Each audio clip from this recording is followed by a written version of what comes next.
also seen First Contact, but well, yeah, I'm saying I haven't seen Generations. When you said 3, I was like, you saw Star Trek 3, you fucking liar.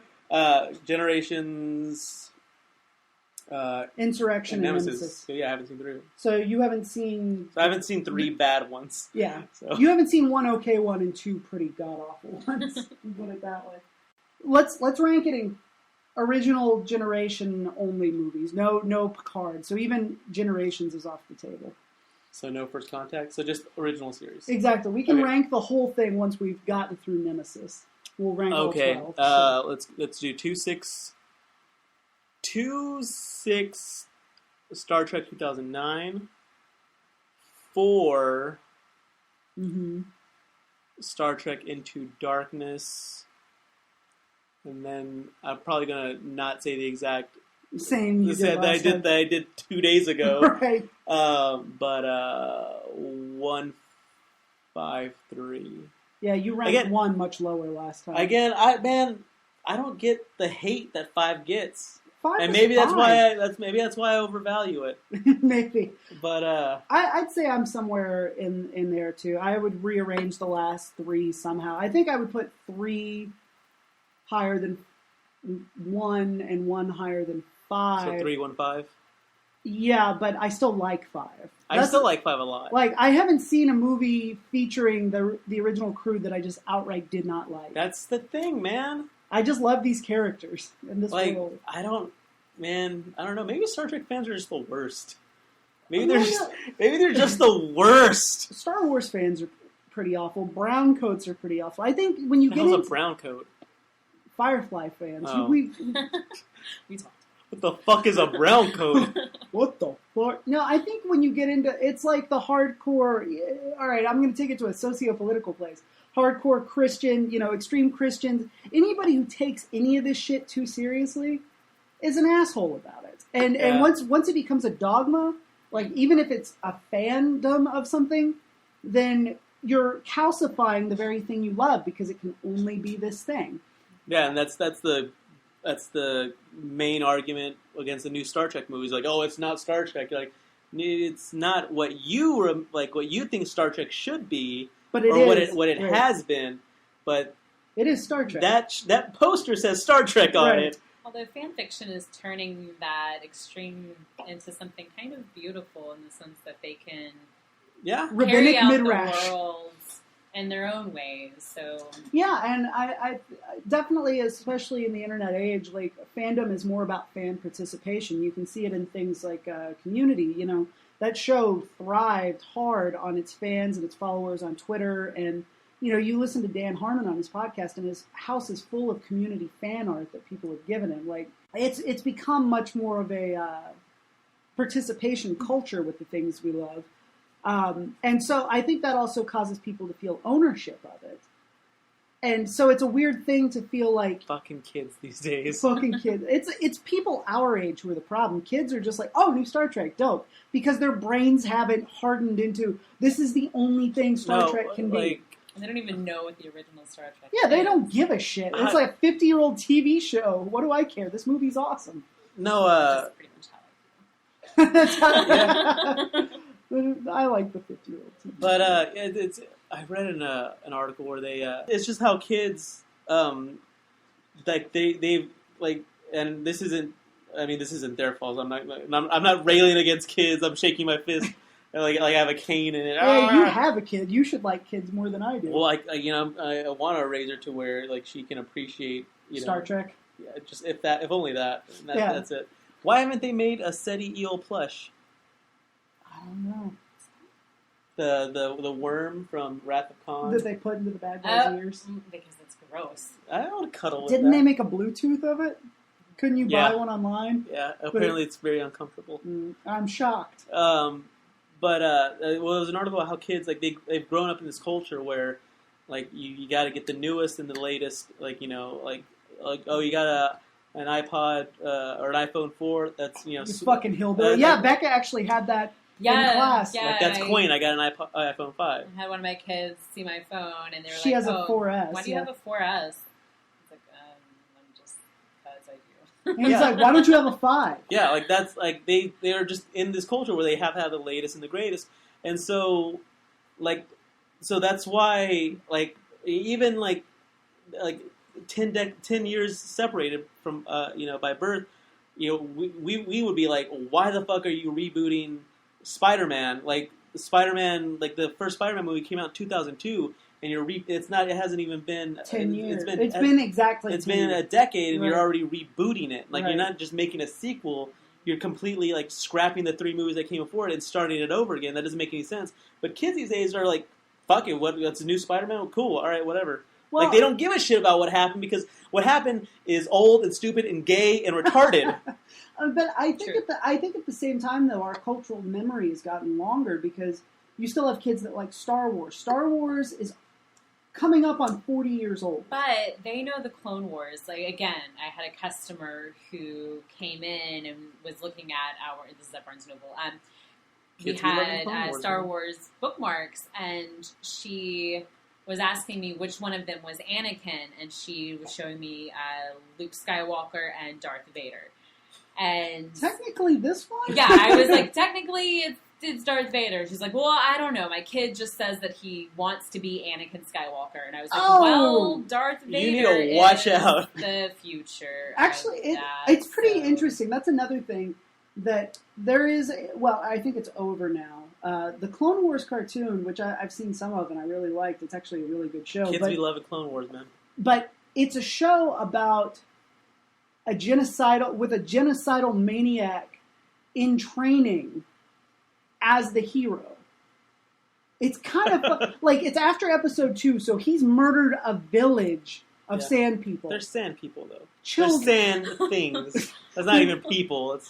He killed women and children. You're putting the sand people on a pedestal. He killed sentient life for revenge. And he killed children. And a couple of years later, he's going to kill a room full of essentially his children. Ooh. And this is the hero of a children's cartoon series. Yeah. It's pretty dope. It's kind I want to grow up to be Anakin. Like, culturally speaking, one of my favorite film critics, another online writer, Drew McWeeny, his kids mostly knew Star Wars. He hadn't shown them the movies. He wanted to wait till they were old enough to actually kind of get it. Understand it. He didn't want it to be wallpaper for them. He wanted them to actually experience them as films. But they had watched the Clone Wars cartoon, so they knew the iconography, the lightsabers, the blasters, all that stuff. But they didn't know Luke, Leia, any of that stuff. So they didn't know who Darth Vader was, and he did the way you should do it. 4, 5, 1, 2, 3, 6. If you have to do all 6. Which, it's debatable. I think we can all skip one. Yeah, you can definitely skip one. You've lost nothing by skipping one.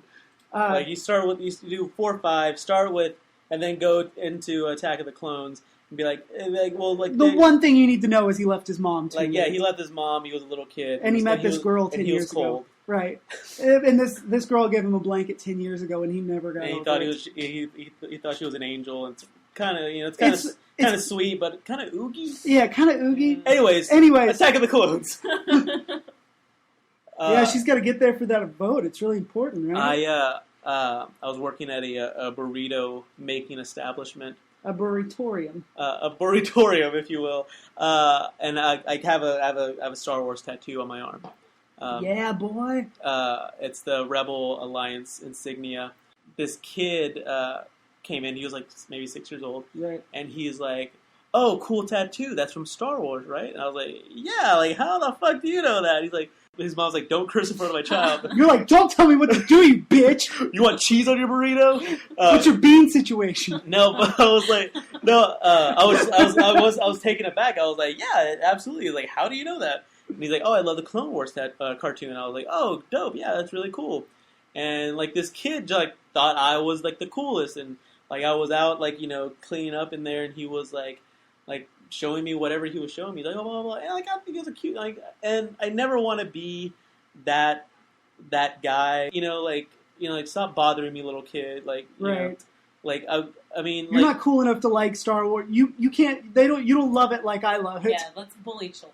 Well, yeah, I mean, it's like this kid, like it still loves life enough to think that other people would want to talk to him. I mean, there's going to be a point in this kid's life where it seems like every adult is like just the worst and a piece of shit and against him, and like I don't want to be a part of that. Yep. Like, and if that means I have to talk to him for like 5 minutes about a Star Wars cartoon, so be it, man. So be it. Or even if it's, I mean, like, which I'm, if I had to talk to any kid about anything for 5 minutes, that's not my own, about it. It's pretty much torture. Well, I mean, I'd rather it be about Star Wars than just about anything else. But still, I mean, if he was like, oh, check out, like, my origami, I'm like, whatever, dude. Like, cool. Like, that's really cool how you did that. All right, cool. Like, goodbye forever. Goodbye forever. But he was,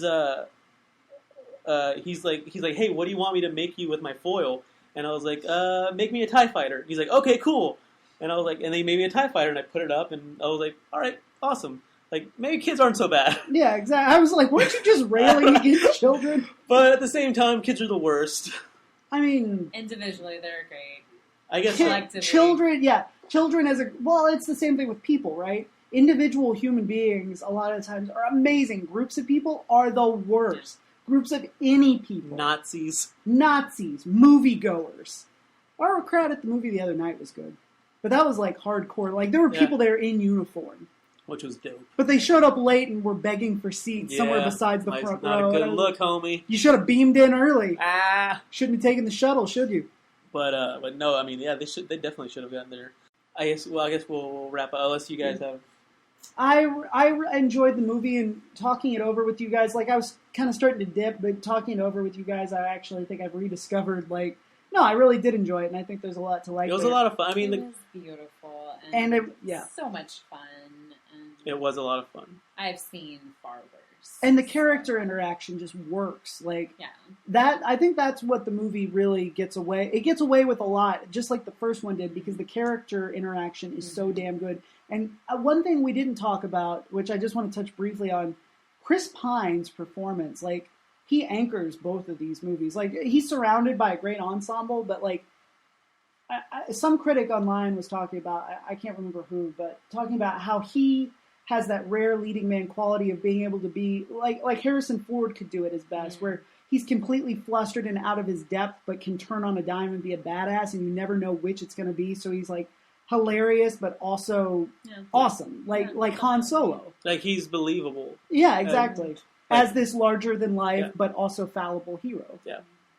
Which Shatner could also do at his best. Shatner was awesome. Chris Pine is a very good, like, a much more, like, handsome version of William Shatner. Like, there's something very similar in their profiles, like, the shapes of their face. I don't know. Like, like, I can really see the similarities between the two. Like, I think they did a really good job with the casting.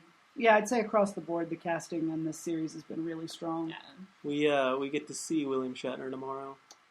Yeah, well, I mean, we'll see him. Is there going to be, like, a Trek panel or anything? I think he has a panel.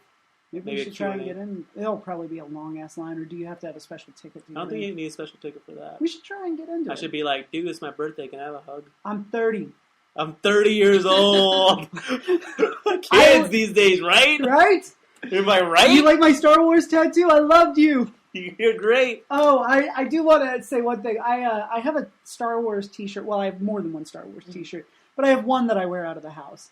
It's just a brown generic, it's got an X-Wing on it. I got it at Target. It's one of those pre-faded, supposed to look vintage t-shirts. And I wore it to work today. And I had mentioned to a coworker a couple of days ago, I'm going to see the new Star Trek movie. And she's like, oh, that'll be fun. I don't give a shit about Star Trek. Even though she's 60, she's like, that stuff's gay or whatever. Whatever 60. Well, she's kind of racist and a little homophobic. She was joking earlier today about the gay man who worked at the salon where she got her hair cut. And she was prancing around and imitating his voice. Prancing and using the word prancing to describe how he moved about the salon. And I'm just like, you're 60. I'm just going to let it go because you're closer to the grave than to the cradle. Assuming she's not going to live to be 125. Exactly. Assuming you're not going to be celebrating your 100th wedding anniversary. Getting yellow diamonds. From your chic of a husband. To bring the episode full circle. But anyway, we had a fire drill today at work, which is always annoying, but I guess necessary. I guess. Fire safety. So yeah, we're all filing out of the building. We're standing there with nothing to do because, you just get up and go. So obviously we didn't bring our work with us. And she looks at my shirt and she goes, "Oh, did you get that at the movie the other night?" And I had to be the guy. I was like, "This is Star Wars.